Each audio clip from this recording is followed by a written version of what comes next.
ओमराजेंचा शिंदे सेनेमध्ये प्रवेश निश्चित, पदाधिकाऱ्यांचा हा दावा आहे। ओमराजेंसोबत बैठकीमध्ये चर्चा करून आल्यानंतर पदाधिकाऱ्यांनी हा दावा केलाय। ओमराजेंची सुरुवातीला भूम परांडा मतदारसंघातील पदाधिकाऱ्यांसोबत बैठक पार पडली।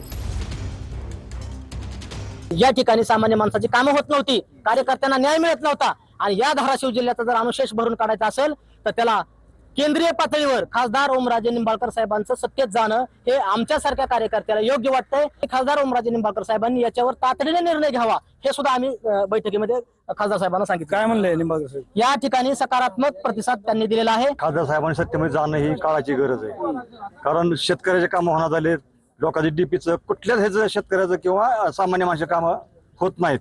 त्यामुळे जर सामान्य माणसाची कामं जर करून घ्यायची असतील तर खासदार साहेबांनी सत्तेमध्ये जाणं ही काळाची गरज आहे आणि आम्ही खासदार साहेबांना विनंती केली की काही करून तुम्ही सत्तेमध्ये जा आणि सामान्य माणसाचा कामं सोडण्यासाठी तुमच्याकडून प्रयत्न करा। 100% सत्तेत खासदार जातील, 100% जातील, यात काही शंका नाही। तर ओमराजेंची धाराशिवच्या गोवर्धनवाडीमध्ये कार्यकर्त्यांसोबत बैठक जी आहे ती सध्या सुरू आहे। पदाधिकाऱ्यांसोबत त्यांच्या चर्चा सुरू झालेल्या आहेत। गेल्या 1 तासापासून ही बैठक सुरू आहे आणि बैठकीच्या नंतर ओमराजे आणि तानाजी सावंत यांची भेट होणार असल्याची सूत्रांची माहिती आहे। ठाकरेंच्या शिवसेनेत राहायचं की शिंदेंच्या शिवसेनेसोबत जायचं याचा निर्णय ओमराजे निंबाळकर कार्यकर्त्यांशी चर्चा करून घेणार आहेत। कार्यकर्त्यांसोबत बैठक घेण्यासाठी ओमराजे निंबाळकर पुण्याहून धाराशिवच्या गोवर्धनवाडीत दाखल झालेत। रील स्टार म्हणून हिणवण्यात आलं। 3 दिवसात नुसत्या चर्चेनं वाईट झालो का असा सवाल करत ओमराजे निंबाळकरांनी संताप व्यक्त केलाय। बरीच जणांनी आता मी 4 दिवसापासून ऐकतोय, माझा निर्णय जाहीर केला नाही, पण माझ्या अख्ख्या कुटुंबाचा उद्धार काही लोक करतात, ज्याचा काही संबंध नाही। कारण ओमराजे ज्याच्या कामाला पडलाय, ओमराजे ज्याच्यासाठी झटलाय, ज्याला ओमराजे त्याच्या घरातला माणूस वाटतंय, मला वाटतं ती माणूस तर त्याच्या घरातल्या माणसाला म्हणजे त्याच्या कुटुंबातल्या व्यक्तीचा अशा पद्धतीने उद्धार करेल मला वाटत नाही। पण काही लोकांनी केला, सहन केलं, मी तेही सहन केलं।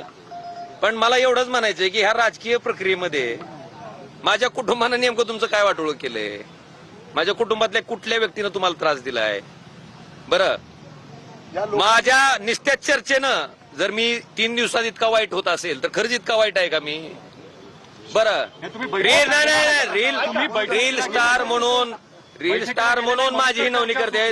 रील स्टार असलेल्या माणसाला लोक मत टाकतात का? जेव्हा तुम्हाला माननीय उद्धव ठाकरेंनी प्रथम आमदार केलं तेव्हा ते तुम्ही कोणीच नव्हतात ना। आपण कोण होतात? आपण पवन राजे निंबाळकर यांची हत्या झाली होती, त्या दुर्दैवी व्यक्तीचे आपण एक पुत्र होता, ही तुमची ओळख होती आणि तुम्हाला सगळ्यांनी वाऱ्यावर सोडलं होतं, कारण समोर प्रबळ सत्ताधारी होते। पदमसिंग पाटलांसारखा नेता जो राज्याचा गृहमंत्री आहे, सरकार त्यांचं आहे, अशा वेळेला उद्धव ठाकरेंनी आपल्याला आपलं बोट पकडलं आणि राजकारणात का आणलं की आमदार झाल्यामुळे तुम्हाला ताकद मिळेल, प्रतिष्ठा मिळेल आणि तुम्ही तुमच्या वडिलांच्या हत्येसंदर्भात न्याय मिळण्यासाठी अधिक ताकदीनं तुम्ही विधिमंडळात आवाज उठवू शकाल, म्हणून तुम्हाला आमदार केलं। विसरलात? तर ज्यांना परत यायचं त्यांनी यावं, ठाकरेंचं मन मोठं असल्याची प्रतिक्रिया आदित्य ठाकरेंनी दिली आहे। मला वाटतं परवा जे बैठकीला आले होते ते आम्हाला सगळ्यांना दिसत आहे। जर कोणाला यायचं असेल मोठ्या मनाने तर पुन्हा एकदा येऊ शकतात, पण उद्धव साहेबांचं मन मोठं आहे।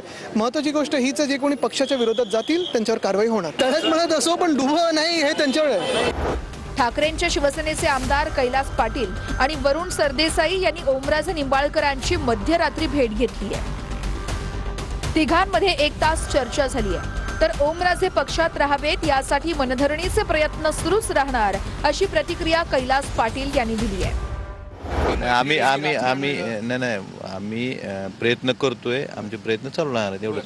पण सन्मान्य पक्षप्रमुखांचा जो काही निरोप होता तो आम्ही घेऊन त्यांच्याकडे आलो होतो। पण तुम्हाला विश्वास आहे मनधरणीचा?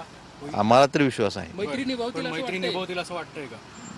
उद्धव साहेबांच्या बाबतीत त्यांची जी भावना आहे, काल ही तीच होती, आज ही तीच आहे आणि उद्या ही तीच, म्हणजे तीच असावी किंवा तीच राहील असं आम्हाला वाटतं आणि ते पक्षासोबत असतील असा विश्वास आहे आम्हाला। त्यांचे आमदार कैलास पाटील, आम्ही दोघांनी त्यांची भेट घेतलेली आहे। सविस्तर आमची काही वेगवेगळ्या विषयांवर चर्चा झालेली आहे.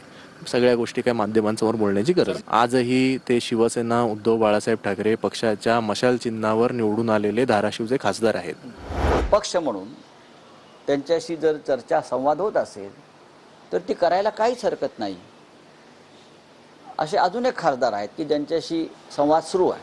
नाही, मला वाटतं आधी ज्यांना जायचंय त्यांनी जावं, आम्हाला कोणाची गरज नाही असं म्हणायचं आणि परत मग आता मवाळ व्हायचं, मला वाटतं आता हे शक्य नाहीये. पूर्ण उभाटा तुटलेली आहे.